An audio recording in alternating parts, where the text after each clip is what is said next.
Come with me to the Museum of Broadway. So this museum is in New York City. It's just behind Times Square, near Broadway, of course, and it is so much fun.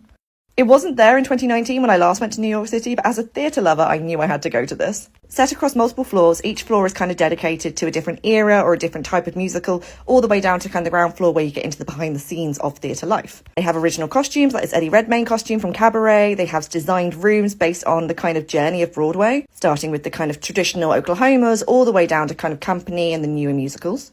I loved the setup. I love how each room was slightly immersive, very great for photos, really, really nostalgic as well. They also had this emotional room, which is all to do with the AIDS crisis, because of course Broadway and the theatre world was heavily impacted by the AIDS crisis. Very moving. Everything was meticulously designed, of course, because a lot of it's done by the set designers of major theatre productions. It's been funded and created by the theatre community for the theatre community, so it's incredibly well tailored.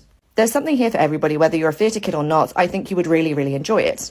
I love seeing the behind the scenes stuff. I love seeing the kind of signed prop works, like these boots from Hamilton, which is signed by Lin-Manuel Miranda. And after the initial floors where you kind of get the history of Broadway, the costumes, the sets, the music, and the story behind theatre, you literally go behind the theatre. You see how stage management is done, where they put the props, how they do the wigs, how they do the makeup, what it's like to be an actor behind the stage, what it's like to be someone calling cues. The writing processes, the music processes, all of it. It's just really, really well thought through.